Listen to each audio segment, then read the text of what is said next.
That was your cue to count it down, but you missed it. And we are recording. All right. Well, everybody ready? We'll get started this evening because it is 6 o'clock.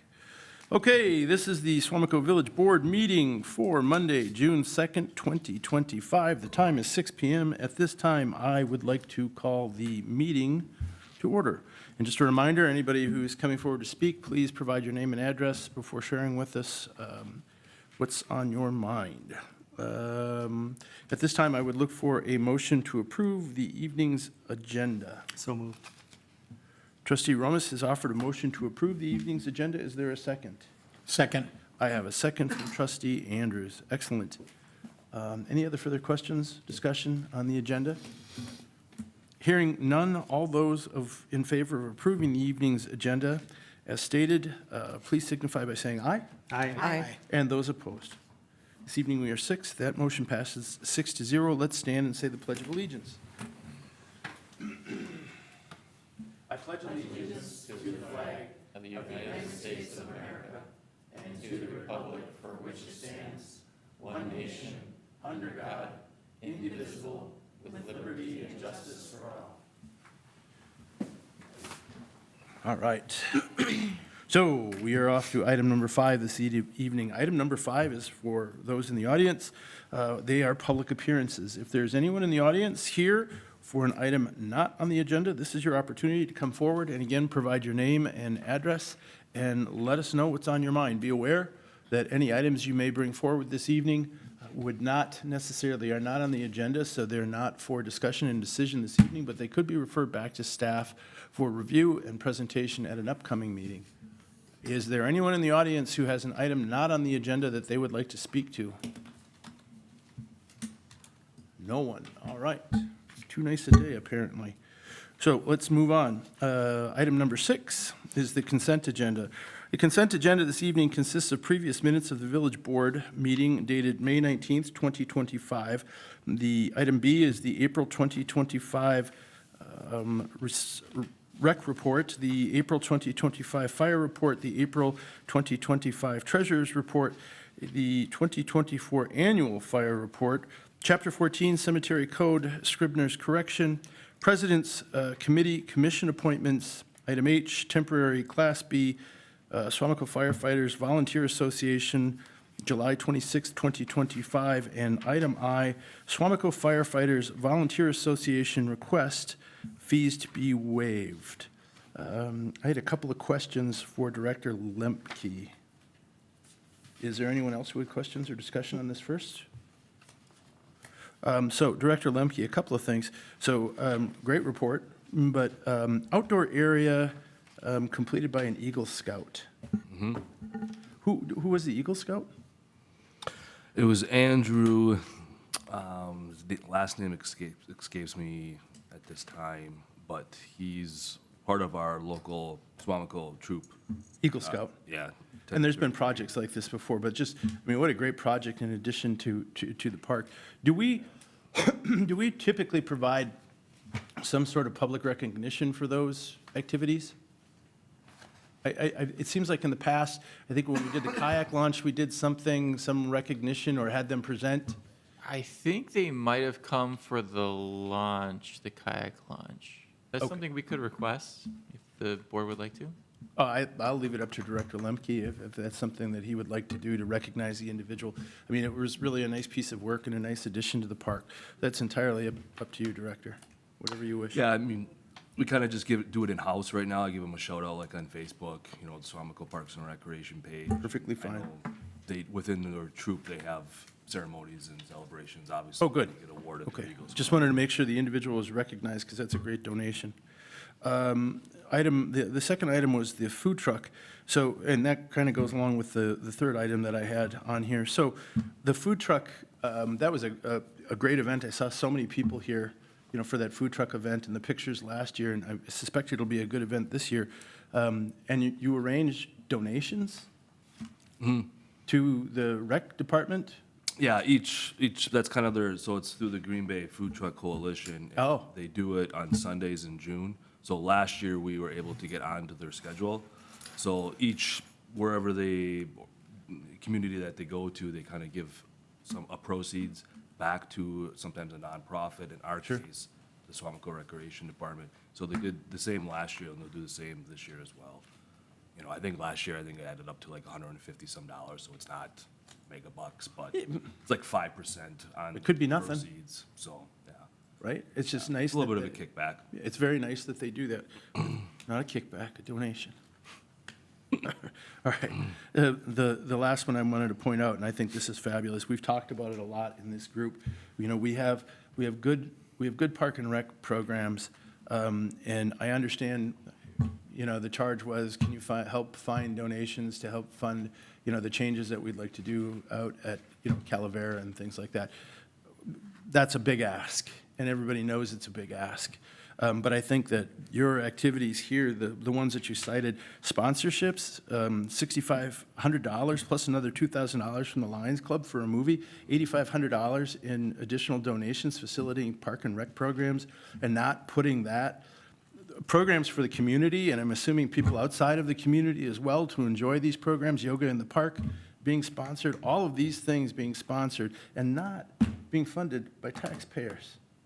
But, you know, these are community activities for residents in the community, residents outside of the community, that the community is supporting. You know, Onapi Brewing Company was in 2 places, Shoots, Kimps, it was just great. So I felt like so many times you go through this report and it's easy to take it for granted, but there are a lot of communities that don't have this kind of support.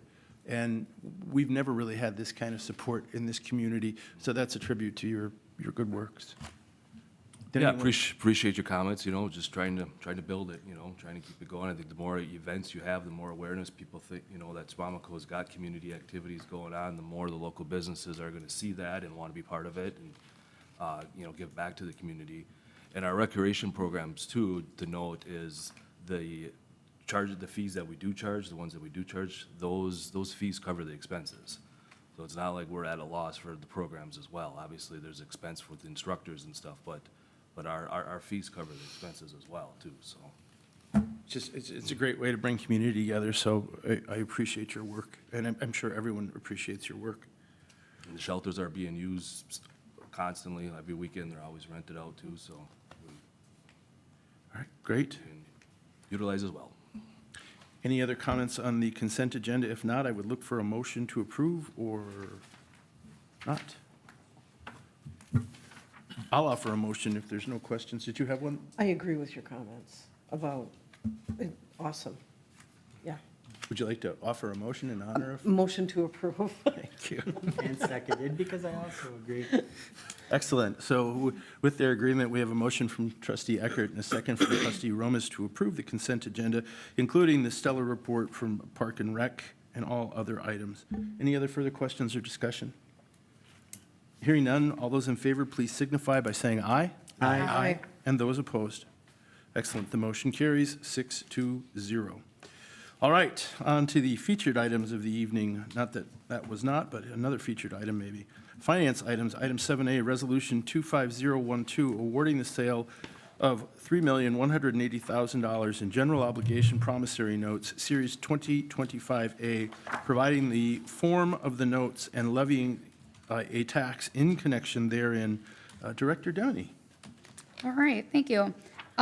So the sale of the bonds or the notes took place today. Todd's here to kind of go through more of the details on it. I guess one thing to note is the sale amount ended up to be $3,140,000, based on where it came in. So eventually, when we get to the motion to approve or deny, it will be for $3,140,000. But Todd can go through more of the details. Certainly. So in the packet I handed out, I'm going to skip past the cover on the first page and a half, and I'm looking at the page that says bid tabulation. So to the next page, I'll list the bids that you received for the note sale this morning, all told 6 bids, so a nice strong field of bid.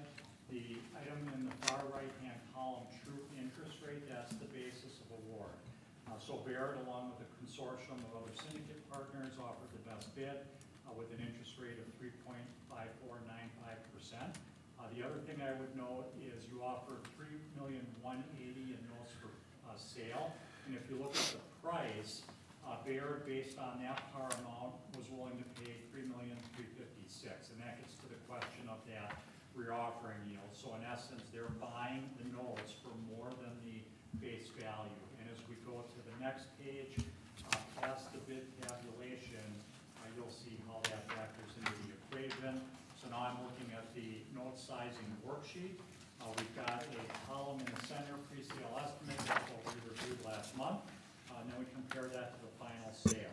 So at the very bottom, you'll notice, this is what Katie just mentioned, you are issuing tonight $3,140,000 in notes. The important thing to remember is you're still getting the same $3.1 million for the Lineville Road project. We're just issuing less notes to do that. So the differences are that underwriter's premium. So you received just short of $200,000 again in that reoffering premium. Money's paid in excess of the face value of the notes. We're required by state statute to use $167,000 of that and apply it towards the interest payment due on the notes. So at closing, that money will go into the debt service fund.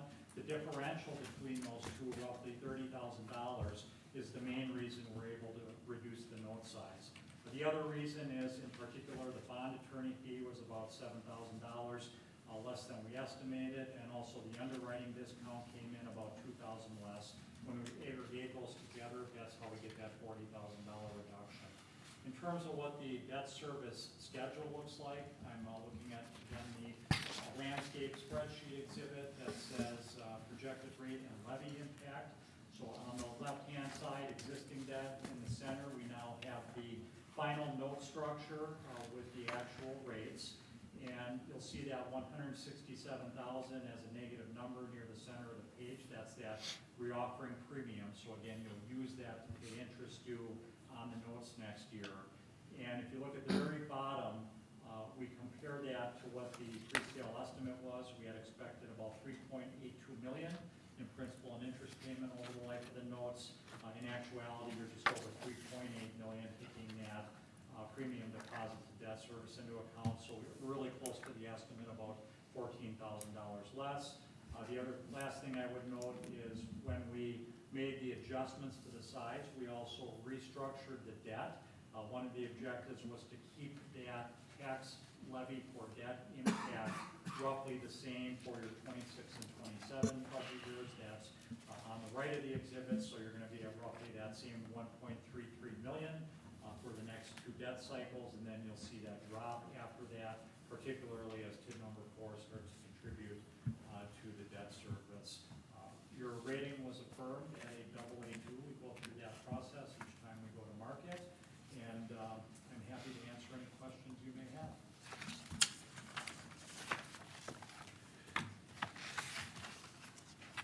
So do we have a sense, when issuing these new bonds, what's the correlation or the effect to our percentage of debt in the village, which we've struggled and fought mightily to drive down? I mean, we don't have a choice in this. I've got an exhibit. I was trying to stay under a minute, so I'm gonna skip that one, but that's, I want to make sure I give you your time. that's what this Okay. page, which would have been the next spreadsheet, Sure. exhibits. So There we this shows the $3,140,000 Yep. Coming online. I'm looking in the 2025 roll. Before the notes, you were at 6.67%. With the notes, you're at now 9.35%. So a little less than 10% of your statutory authorization. I mean, just anecdotally, I would say most Wisconsin municipalities are in that 30 to 40% range, with some, even higher than that. So I would classify this as a very modest use of your general obligation debt capacity. Okay. I appreciate the comparison. That's helpful. And I think what you're looking for too, Sky, is you're wondering about the percentage of debt service of our total levy, and that's been hanging out around 22%. That will remain until 2028, when that drops. I forget what the percentage, but it's in the teens. I mean, there's many of us, all of us who have been on this board have worked very hard to drive that downwards. And Definitely. unfortunately, this is something we have to do, Yeah. but this it's still, but it's modest and it's not terribly painful. Okay, thank you. Any other questions? Okay. A little more than a minute, not much. So we would be looking for a potential motion this evening, a motion to approve or deny Resolution 25012, awarding the sale of $3,140,000 general obligation promissory notes, Series 2025A, providing the form of the notes and levying a tax in connection there. Would anyone care to offer a motion this evening? I would offer a motion, I'll offer the motion to approve the Resolution 2512 as I stated, for $3,140,000 general obligation promissory notes. Is there a second? Second. I have a second from trustee Andrews. Any other further questions or discussion? Hearing none from the board, we'll have to do a roll call on this. Trustee Andrews. Aye. Trustee Eckert. Aye. Trustee McKeefery. Aye. Trustee Romas. Aye. Trustee Stevens. Aye. President Van Rossum. Aye. Motion carries unanimously, 6-0. Very good. Thank you. Thank you for your time. You too. Okay. 7B, 2026 budget schedule. Back to Director, it's Director Demeny night. It is. So as part of the packet, I included the 2026 budget schedule. Key dates that I wanted to bring up today are the all-day budget workshop that we have tentatively scheduled for Thursday, October 9th.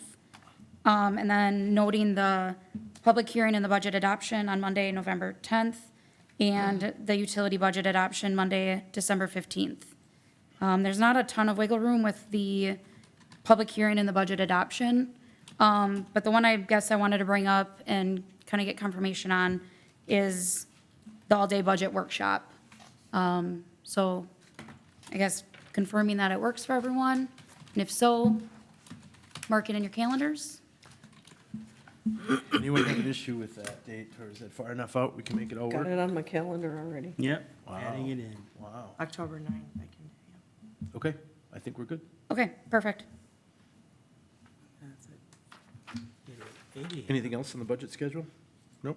I don't think so. Can rest easy now? That's good. All right, item number 8A, easement for Suamico Historical Preservation Sign. Zoning Administrator Dunks. Thank you. The sign for the Suamico Historical map is just about ready. I think it's getting installed the morning of the 27th, 7th, I think, yep. is a Friday. Location is 1772 Riverside Drive. It's in front of the new Paramount Studios building, and owner John Henry has graciously offered up that space. We just would like to secure it with an easement. The Henrys will be supplying the lighting and electricity for that sign. And the easement is just to ensure that that location remains permanent for as long as the village wishes. I'm prepared to offer a motion if no one has any Nope, questions. Go ahead. please do. I'd like to move that we approve the sign easement at 1772 Riverside Drive for the replacement of the historical sign for the attached exhibit. A. All right, so there's a motion on the floor from trustee Romas to approve the sign easement at 1772 Riverside Drive for the placement of the historical sign per the attached Exhibit 8A. Is there a second? I'll second that. Excellent. We have a second from trustee Stevens. Are there any other questions or discussion on this item? Okay. All those in favor, please signify by saying aye. Aye. And those opposed? Motion carries 6-0. Thank you. Okay, item 9A, Resolution 25011, support for DS 300 purchases by Brown County Clerk. Bartoletti, tell us what it's all about. Thank you, Mr. President. So the Brown County Clerk has contacted all of the municipal clerks located within Brown County to communicate the plan for purchasing new DS 300 tabulators. The Village of Suamico currently has 6 tabulators, which are DS 200s, and the county purchased those in 2011. Those were handed over to each municipality based on their needs, And the lifespan for the DS200 tabulators was predicted to be a decade, so 10 years. We are currently in the 14th year and looking for new machines. If Brown County assumes the cost of these machines, then the Village of Suamico would assume and budget for the maintenance costs associated with each machine per year. And that's through ES&S. The fiscal impact, the cost for the DS300s are approximately $10,000 per unit. If the county picks up those costs, then obviously we wouldn't have to assume those. No maintenance costs were disclosed at this time, but the Village of Suamico is budgeting $2,500 for 2026 for maintenance repair of equipment. And then the recommended action would be either to approve or deny the resolution, to show support. And I just want to acknowledge our Brown County Clerk's leadership. Patrick Moynihan has been phenomenal to work with and is really going to bat for us. He feels that it's necessary to have the county purchase those machines and then distribute just as they had in 2011. So they're the same as what we had, but what, like an upgrade or just a Correct. newer version? Yep, it's the newest model. Okay. Yep. And everybody in the county can or has to get them? They will. They will get them? Yes. Okay. Because Patrick and the leadership at the county, it's a lot easier when you're working with the same machines, Okay, having the same issues. Okay. Instead of having different machines throughout and then, having different issues and trying to work all through that. They coordinate very well with ES&S. We bring all of our machines to the county. ES&S maintenance comes. They repair, do anything that they have to do to all of the machines in the county, and then we come back and we pick them up. And then we pay for the service for maintenance. Okay. So it's just a really, a great relationship that we have with our county clerk. And again, I just wanted to thank him for his leadership. I have a quick question, and I know it states in the resolution here very clearly, tabulator machines is purchased, distributed, administered by the Brown County Clerk's Office. My concern is it's a $60,000 bill. Is there any concern that at a county executive level or county board level, this could be decided that the cost of these machines should be supported by each individual municipality? Yes, it could, and that's why we're asking you to voice your opinion.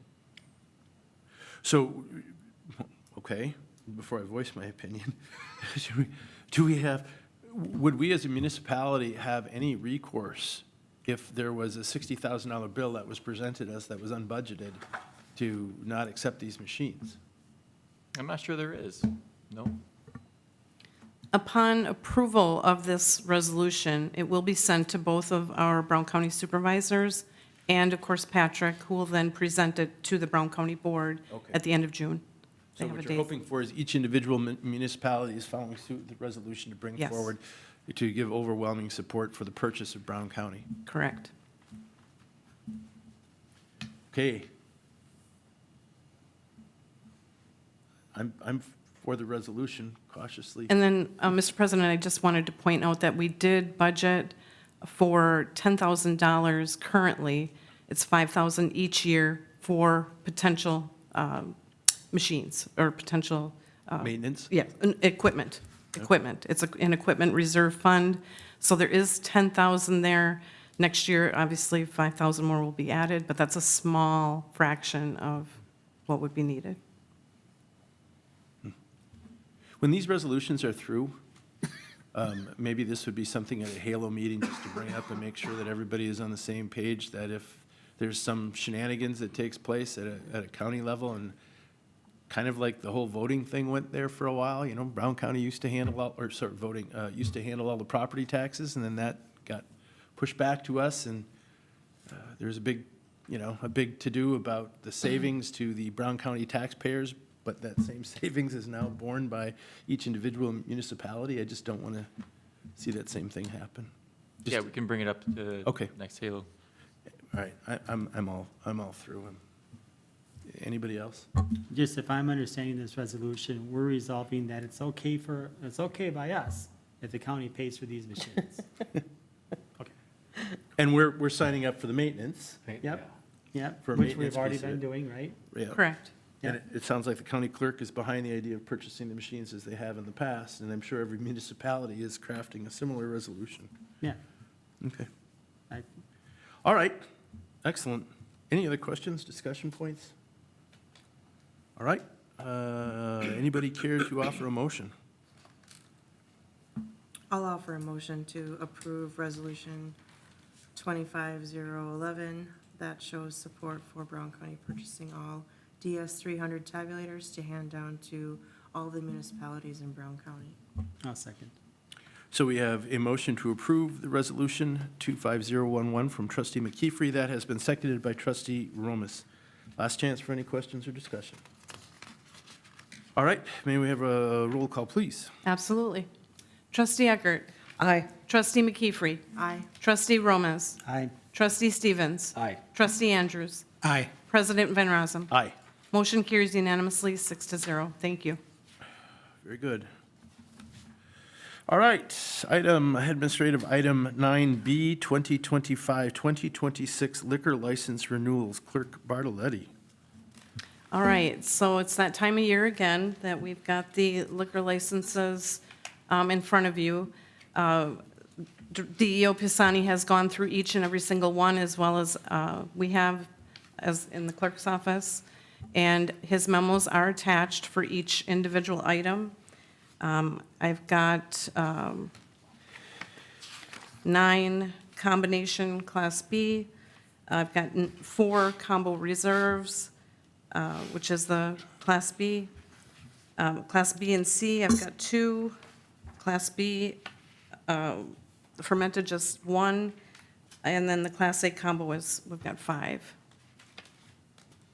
And then we did remove 4-way as they had asked for an extension on their current construction on their patio. So we'll be acting on that one separately They'll be coming forward separately, okay. on the next item, agenda item. Okay, I have one question for zoning administrator Dunks. When I was going through these and looking at these, so, the tabulations, as I looked at these, the majority of them, 11 or so, I think, were outdoor patios. There was a deck involved. There was a lot of others. That's just the way I sorted them. The 2 that stood out to me of interest were Chives. So Chives has their gazebo in the back. They also carry out Tunes on Tuesday, as we all know. A requirement for that is the idea of some sort of fencing or monitoring, not fencing, but some sort of monitoring of ins and outs of that. And then we have unfortunately, I was hoping to ask trustee Neto this question, but trustee Neto has an outdoor enclosed pavilion, which is seasonal use only, as we all know, 180 days, right? It's not to be enclosed. It's an outdoor, it's an open air. Okay, so is Tix Harbor Lights, because it's listed as an enclosed pavilion within the license statement, I believe. Am I correct? Yep, that is correct. So within the license application, it states it's an enclosed pavilion. No. Open air. Okay, so I guess in lieu of any other questions on this, I guess, That's got, is that in Bassani's report? it is in the license application. It's in the report. Seeing that enclosed, I mean, I know what Tix Pavilion is, and I know it's open air, but it was stated It's as, in his paperwork? it is on the license application that was presented within the packet. So Pisani's report. So that's Pisani's report, yes.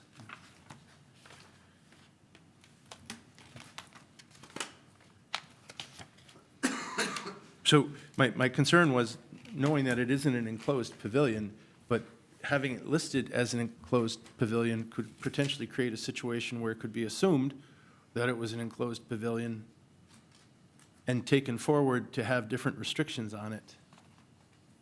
Maybe not necessarily a limiting of, a certain period. And maybe I'm making something out of nothing. No, It might just be a simple error. It's and gotta it be was an error. meant to be an Okay. open it air. needs to remain open air.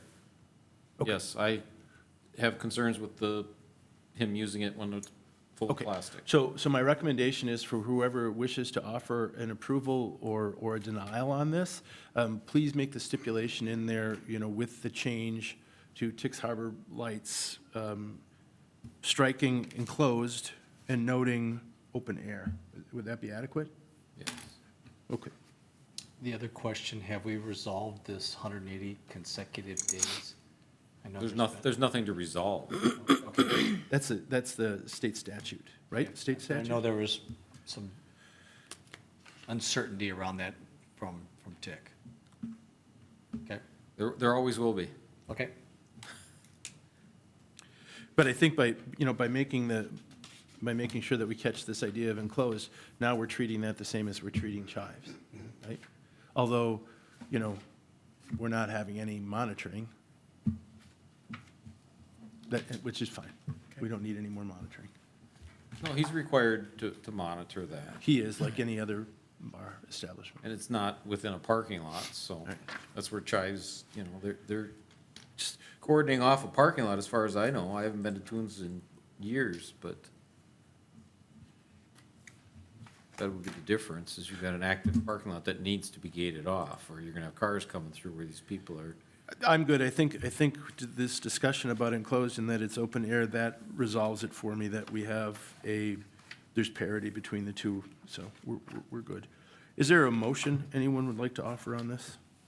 The motion would be, as I said, with the stipulation of striking enclosed for open air, approval or denial of the 2025, 2026, heck, I might as well just do it.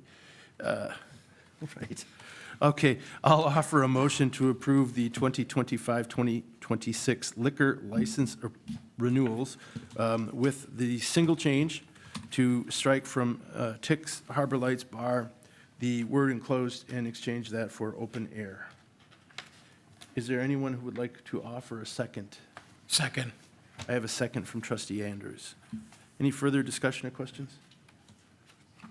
Very well. Hearing none, all those in favor, please signify by saying aye. Aye. And those opposed. Motion carries 6-0. All right, I just last. have one question. Has it ever occurred where somebody's license gets denied? And what would cause a license to get denied? In my 6 years, we haven't had it denied. We've had one suspended Yep. for violations. But that would be your basis. If you have an establishment that has recurring issues where they've been suspended, you may have the ability to reject. Gotcha. And then there also is some of the application process, if they did not submit some of the things or complete it to fully, that we could deny them or extend, some time frame that they need to get that in. But it's proof of Wisconsin seller's permit is one. There are, if there are any outstanding fees, charges, utility bills, or taxes, that would definitely, we can't issue them if there's outstanding fees. Any fire code violations or building inspection violations, any Brown County Health Department violations, and any or all outstanding beer and/or liquor bills with their supplier. So there's a few things that we have to check, and we have checked on all of these to make sure that they're in compliance and that we're able to issue a license. But those would be reasons as well. The one that was suspended, you could look at the case. I'm sure anybody could provide that case history, and you'll see that there's a schedule. So there's offenses that take place, and then there's a graduated schedule of penalties. Okay. All right, we're good? Any other questions? No? Okay, then we'll move on. As I said, item D, 9D, is the 2025-2026 tobacco license renewals. We gotta do C. See, Oh, did I? You gotta do 4. Oh, I did. I skipped C. I crossed it out too quickly. Sorry. Just because you know we're going to vote. Item 9C, amendment to four-way liquor license renewal. Clerk Bartoletti. So Four-Way is in the process of completing their extension of their patio. They made an area for bags, I guess is what the game that they play out there. And it is still in the process of completion, but once it's completed, Steve will go out there and look at it and make sure that everything is good. And then I believe Mark as well will take a look and just make sure. He's got it so that it's contained as part of the fencing or the brick, is what I see from it. He's had to do a couple of different things with the parking area, make some different areas for handicap, but he will comply with that, and it will be part of his renewal. All right. Other questions for Clerk Bartoletti on item C, amendment to four-way liquor license renewal? The language will not change. It's enclosed outdoor patio is how it's described, but it is still an amendment to his renewal. Enclosed? Enclosed? Did I read it? In- Yeah, Did I hear you wrong? I think we're having a terminology differential from DEO and what you would perceive enclosed to mean. That, I think it's more contained Yeah, deck area, not enclosed. Okay. It's going to have a fence on the or gate on, or not gate, it's going to have railing on the outside and then it's part of that Got it. outdoor. So you would just need a Bar area. motion accepting this extension of the alcohol beverage license application for Four-Way Bar LLC, allowing for the south outdoor deck area on the condition that a final inspection is completed and approved after construction is finalized and prior to use. very nice. Is that a motion? We have a motion from trustee Romas to approve the amendment to the four-way license, liquor license renewal as stated. Is there a second? I'll second that. And we have a second from trustee Stevens. Any other further questions or comments on this item? Hearing none, all those in favor, please signify by saying aye. Aye. And those opposed? That motion carries 6-0. Now we will get on to item 9D, 2025-2026 tobacco license renewals. Clerk Bartoletti. All right, so part of the renewal process is also the tobacco. I do have 4 tobacco licenses looking to be issued and applications received, and everything is in order. Okay, Would you like a motion? sure. I'd like to make the motion that we approve the 2025-2026 tobacco licenses based on the information presented in item 9D.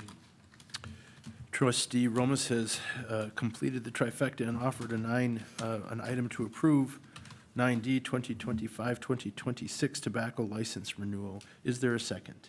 I'll second.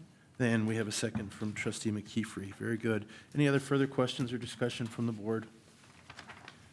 Hearing none, all those in favor, please signify by saying aye. Aye. And those opposed? Motion carries 6-0. All right, that gets us to item number 10, which is discussion on future agenda items. Anybody have a future agenda item that they just need to discuss? They want to get on the map? Anybody? All right, well, I guess then the only thing left for us this evening is to adjourn. Is there a motion to adjourn? Motion to adjourn. Trustee Stevens has offered a motion to adjourn. Is there a second? Andrew. Andrews. Or Andrews? I was looking at you, waiting for There's a lot you. of similarities. You want to offer the second? I'll do that. I'll do that. So trustee Stevens See it now. has offered the second to trustee Andrews' motion. All right. All those in favor of adjourning this evening's meeting, please signify by saying aye. Aye. And those opposed? Motion carries 6-0. Thank you, everyone. Oh, no, thank you.